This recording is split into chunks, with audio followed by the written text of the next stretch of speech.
The first time I started using OmniFocus, I just really didn't have a good way of organizing my life. I didn't think about things as projects or as areas of responsibility. And this is why I was saying I can't really think back to how I thought about them before, because I think I just wasn't thinking about them at all in that way.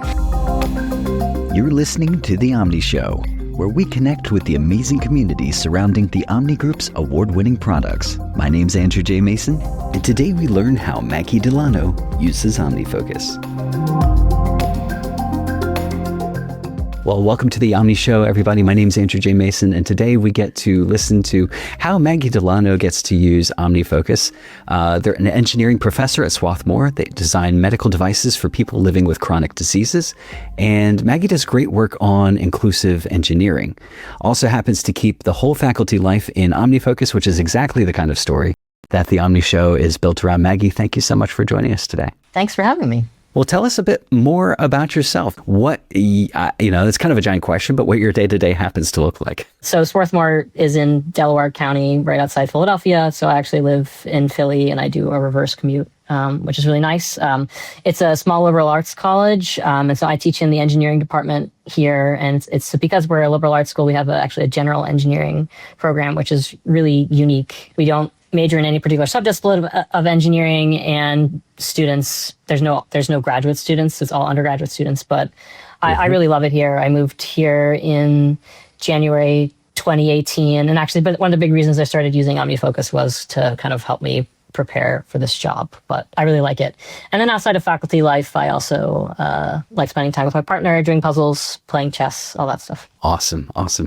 You say Delaware County, actually coming from the state of Delaware, so we're not too far apart. Do you have any recollection as to what, when you first came across OmniFocus or even the Omni Group a little bit more broadly? Was there, that was the day, that was the time, or was it just kind of more of a growing general awareness that showed up for you? Yeah, I think it was probably in the late 2010s, maybe early 2020s. So I was pretty into like the quantified self movement and productivity technology in general. So I was in grad school from 2012 to 2018. So I think it was kind of around grad school when I started getting more into productivity software, especially because I was having a hard time just keeping up with all the tasks that I needed to do. It was less from an overwhelmed point of view and more from a motivation point of view. So I was really into the Pomodoro technique. So I tracked like thousands of Pomodoros during my PhD. But when I transitioned into the faculty life, I was dealing a lot more with overwhelm, just all the different areas of responsibility that I had.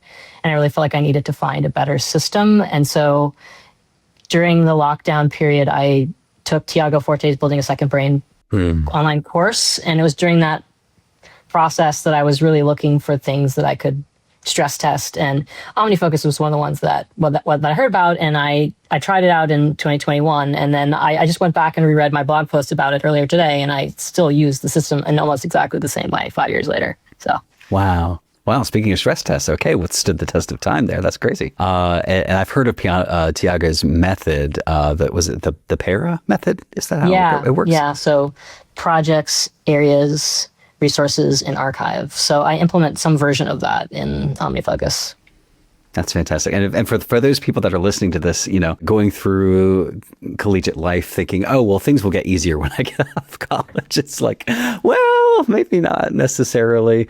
What advice do you have for somebody that maybe knows they need to be doing something, maybe more to be to keeping track of their ideas or their workload or roles or responsibilities start to expand? What's a great first tip? It can be software agnostic. It can have to do with OmniFocus if you want to, but just in general, what's your first go-to for when you see somebody kind of struggling, but they know they need to do something? Yeah, so I think there's a lot of different systems out there, and I think a lot of it is finding what resonates with you, but also what the issue is. So one of the big things in the academic world is there's a faculty success program from the National Center for Faculty Diversity and Development, I think it is, NCFDD. And they talk about there's 3 different categories of things that you can have going wrong. So one is like a technical error. Like if someone just explains to you, well, you're just doing this wrong and here's a better way to do it. And then you do it that way and everything works. But a lot of times advice is not always as helpful because it's actually more of like a psychological block. It's, what you should be doing, but you're a perfectionist or you're afraid of failure or there's something else going on. And so you can't take a step. So it's sort of like you need therapy or something to really take the step that you need to take. And the other one is external factors. So basically, you know what you need to do. There's no psychological block, but you just can't do it. Maybe you've just had a kid or you don't have enough time in the day. You're overloaded. You've been given too many responsibilities. And so there needs to be something else that's not you that needs to change to address it. So usually I try to understand that first, because I think the most common thing is people want to give someone advice around a technical error. It's much easier to talk to people about, well, just use this tool and then everything will be better. But in a lot of cases, that doesn't actually address the issue. If it is a technical error, I think that's much easier to give people advice on, because I know lots of things about various productivity software. But if it's more of a psychological error, even an external factor, I think that's harder, but also maybe more useful to give people advice on. I love that preliminary question that shows up first, saying, let's tailor this to the individual first, because one size doesn't necessarily always fit all. Do you mind for yourself thinking through OmniFocus and where it kind of sits in your life, placing it in an overall context? Do you have other software that flows into, or information from OmniFocus that flows out of that software? You mentioned the para method as a piece of the puzzle. Maybe just kind of give us a tour of what else is happening around it. Yeah, sure. So I use OmniFocus among other tools too. So OmniFocus is basically where most of my tasks live. Say the one exception is that sometimes if I'm working on a research task, it makes more sense to store that in like my note-taking system. And actually, I've experimented with a lot of different note-taking systems. The main one that I'm using right now is Obsidian, although I also still use Roam Research a little bit for really divergent thinking types of things. So like Roam Research is an outliner, and it's really good for having lots of different information all over the place. So I like that specifically for if I'm writing a paper or something like that. Sometimes I keep some to-dos in there because it's very fluid, whereas OmniFocus is a little bit more focused. So I think that's useful for like a lot of tasks, especially things where you have a clear template about exactly what you need to be doing. But if you kind of want to work through things, I find that it's more helpful to do that than like an outliner or something like that. But basically all the project management stuff is in OmniFocus in some form. But then also, because I'm the chair of my department right now, I also have an Airtable that basically I just use sort of like a Kanban board to see like at high level what's going on, because there's some things that are in the Airtable that aren't really like my personal tasks that I need to do, so I don't want to have them in OmniFocus. But then I think also when it comes to the day-to-day, I keep so much in OmniFocus. I think I have like 130 projects or something like that. A lot of that's not actually relevant. It's on hold because it's relevant in the fall, or it's something I want to come back to someday. And so I want to have like just what am I doing exactly today? And so what I usually do is I use the plan date feature, and then I filter down, well, what are the things that I'm going to do today? And then once I have the plan stuff just for today, I actually take a lot of that out and I put it in Intend. It used to be called Compass, but it's basically like a very lightweight thing where it's basically just like a text editor, and you just put in all the tasks that you're going to do that day. But you can color code them so you have like different areas of responsibility. So I can at a glance see like, is my day going to be more teaching focused? Is going to be more service focused? Right now, because I'm chair, it's a lot more service focused, and then not as much research focused. So I can kind of see all of that. And I think the one benefit of that is it also has like daily tasks and things like that. I don't really want to clutter up OmniFocus with like floss everyday kinds of things. Like it's just not necessary to put it in there. But then I do kind of go back and reconcile things. So like every day I go and I clean out like, well, what was I planning on doing that day?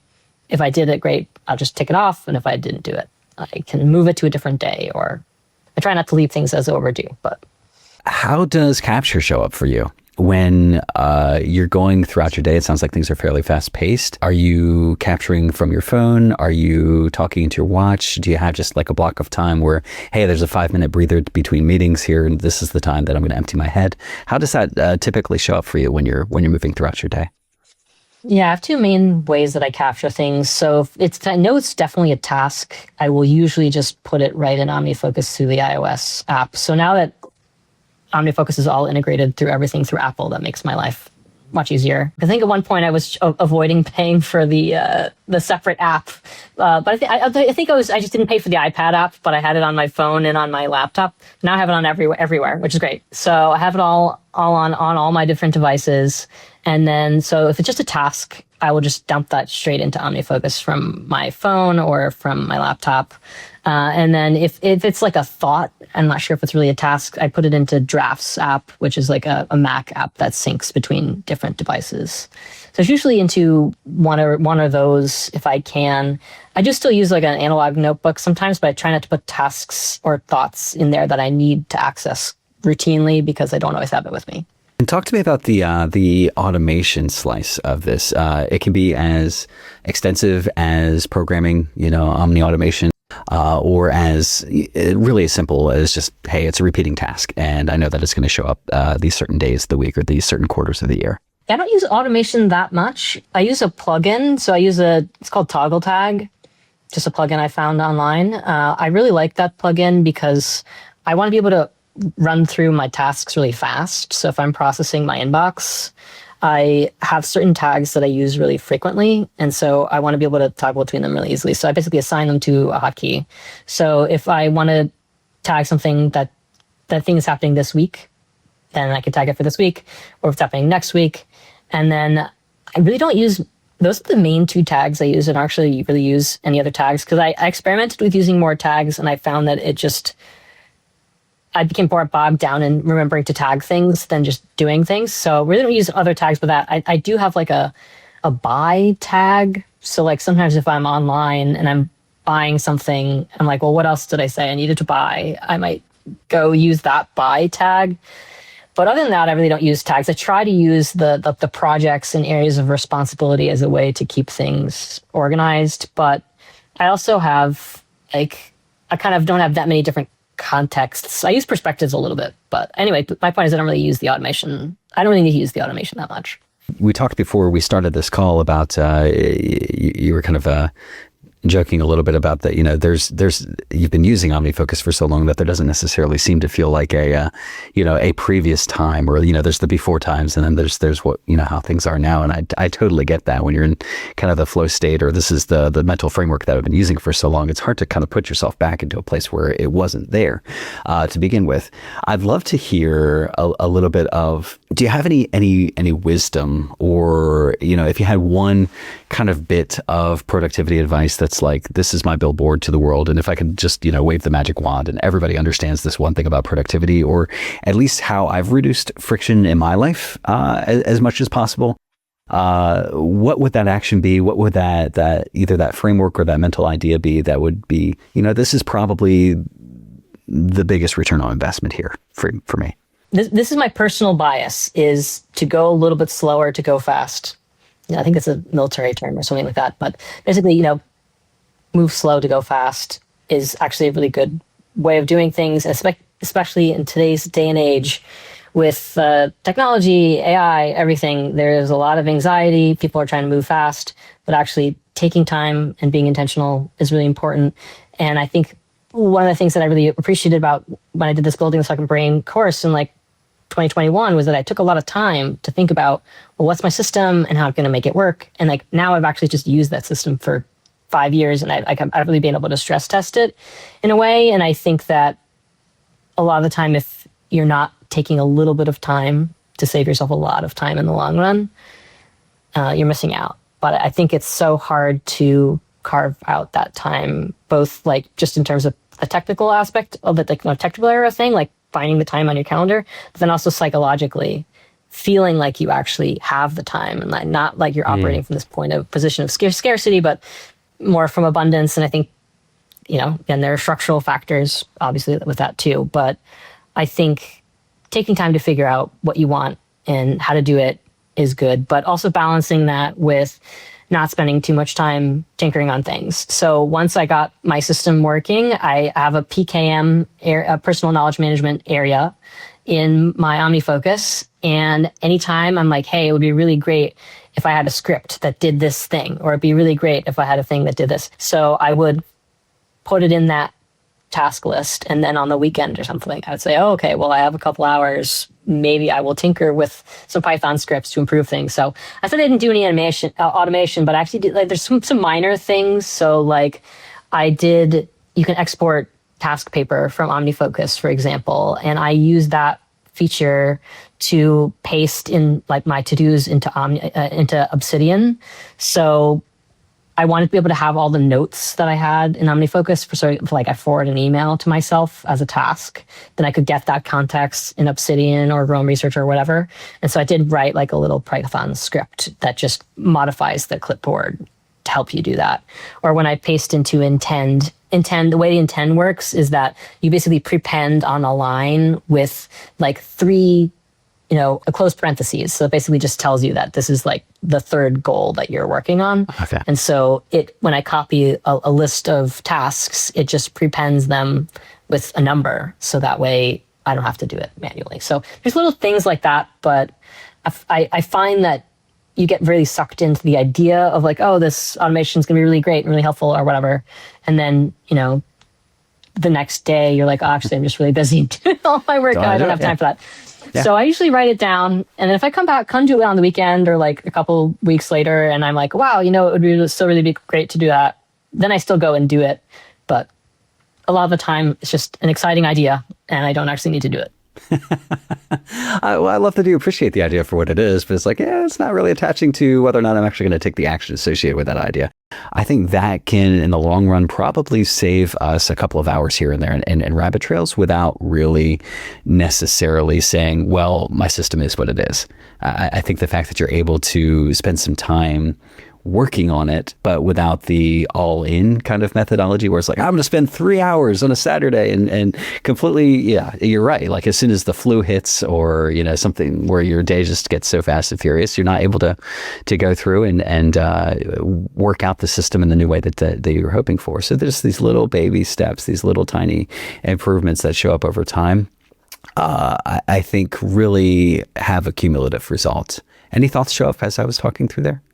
Yeah, and I think the other thing I think that's kind of cool about a professor job is that you have a seasonality built into the cadence of your work. And so I try to make really intentional use of that in between time. So, the time between the fall and the spring semester, I take some time off for vacation, but then I try to spend some time thinking about my systems. Are things working for me? I check my PKM list. Are there things in there that I really want to work on? And sometimes there's a more heavy lifting project that I want to do, maybe some improvements for some Obsidian setup that I have, and I might spend a couple hours working on them, and then I have that ready to go. But I'm really focused on doing that, in January between semesters or like maybe in August over the summer. So I have kind of these designated times where I'm working on these things, and then outside those times, I'm really trying to avoid it. I was dealing like the past year, I had to be in physical therapy for my hands, so I couldn't really use the computer as much. So one of the things I was focused on was, well, how do I really keep my workflows focused on things that like I'm the only one who can really personally do them, and then I can also do them as efficiently as possible.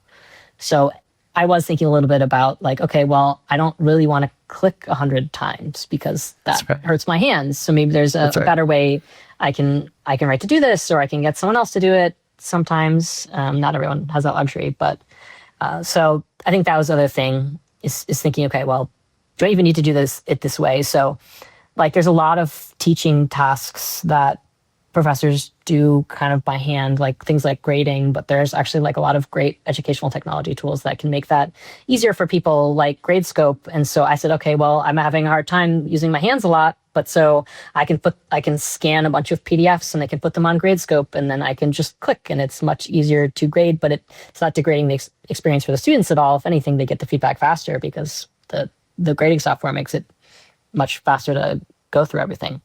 So I think a lot of that can help too. That's fantastic. I think through the, not everybody has the same rhythm of the year, but I think what you're calling out is like everybody does have a rhythm. And so being able to find when are times a little bit more lax, or when are times a little bit more, just crazy, fast, furious, get through it, survive it. And then to your point as well about sometimes environment forces or gives us a new opportunity to respond to a change there. And that's another additional perspective sometimes that we don't come up with on our own. And that's really exciting too, to think about it in that way. So, different stage of life, different environment, different place, all of these things can kind of equal a new perspective on the way that we do things and the way that we execute our work. So thank you for that. That's awesome. Well, I want to say something I said earlier, which is that I think you have to know yourself first to know what that is, because I think that I know how my brain works and I know that I get really overwhelmed. And so for me, the para system was really helpful because it helps you identify like levels of actionability. And so like knowing like, is this a project? Is this a thing that's a one-off thing? And then you're going to do it and then you're going to check it off? Or is this an ongoing area of responsibility that you're required to maintain a certain level of quality of standard? I find that distinction to be really helpful for me. Mm-hmm. But I think there's other people whose brains work in different ways. And so I think I benefit from structure, but then other people I think might find that structure to be kind of suffocating. So you kind of need to know where you are. So if I'm talking to someone who I think will benefit for the same things that I would definitely say, thinking about organizing all these different things, what capsule should they go into? The first time I started using OmniFocus, I just really didn't have a good way of organizing my life. I didn't think about things as projects or as areas of responsibility. And this is why I was saying I can't really think back to how I thought about them before, because I think I just wasn't thinking about them at all in that way. I was thinking, well, I'm teaching this class. Yeah. And even though when you teach a class, you have a lecture and then you have another lecture and you have a homework assignment, I wasn't really making a project for each of those things. It was, maybe there were subheadings, but it was all kind of just floating around in there. But now that I have a structure, I see everything through that lens, even things that I'm organizing for my colleagues at work. But also when I'm working with people, I can see how some of them like kind of jive with my way of thinking about, looking at my Airtable and looking at my Kanban board and seeing all that. And then other people are like, I don't really work as well on computers. Like, I really want to be able to print this out and see it. And so it's just interesting how different people work with things. My one kind of like personal coaching question, as I hear you give that answer, in my mind, the follow-up is, something I personally struggle with sometimes is, how big do I make the buckets? When you decide something, oh, this is a project, or, oh, this is like a subheading, but there's some sub-actions under that, versus, this is just a chunk that's like a single action task. Do you have any helpful ways to maybe think about how do you size that so it feels like it's the right kind of chunk to chew, to bite off and chew? Did I frame that okay? Does that sound understandable? Yeah. So like just taking a class, for example, I actually have a separate template project for each lecture that I give. But then within each lecture, there are subheadings. So there's things that have to happen at different times. So if I'm giving a lecture, there's some content that I need to have released before the lecture happened. Mm-hmm. And then, so especially before the previous lecture. So, like assigning homework or whatever. And so then I have, but there's just a subheading within the same project for that. But I think that's also because I might do 2 to 4 lectures a week, depending on how many classes I'm teaching. And so the cadence of that is still pretty fast. And it's a clear template. You follow the template and you check it off. So some of it's about how big the project is also. And I think, and then some of it is also like, are you the kind of person that you feel like you need to have that positive momentum? Like, there's so much satisfaction that comes from checking a project off. But if you're working on this big project and it's going to take 6 months, maybe it's not very motivating if you only get to tick the box at the end of the 6 months. But it also depends on if there's actually really discrete subtasks or subheadings that can be broken out. Because it's like, for example, like I work on research papers. I probably wouldn't make multiple projects. I probably just have one project for a research paper, even though it might take months and months to do that project, just because I think that's kind of like the best way to organize it. So I think I generally err on the side of larger things, even though checking the checkbox is satisfying. It is. And I know it's a real thing for some people to be able to say like, oh man, it helped me make progress. I've made progress mentally, widget cranked, checkbox made, there, progress. I'm making, there's that feedback there. And sometimes it's difficult to know, how big do I make the box so that it feels like there truly is progress being made. Love that. Love this conversation. Before we let you go, I know you're busy. If folks are interested in connecting with you, staying in your orbit, seeing what you're up to, how can they do that? That's a great question. So I admit I have been on social media a bit less recently. You can check out my personal website. That's probably the best way. But you can also send me an email. If I have time, I'm happy to chat or at least respond to emails as well. That's fantastic. Maggie, this has been an awesome conversation. Grateful to have you on. Thanks for sharing your wisdom with us. Sure, absolutely. Take care. Hey, and thank all of you for listening today, too. You can find us on Mastodon at The Omni Show at omnigroup.com. You can also find out everything that's happening with the Omni Group at omnigroup.com/blog.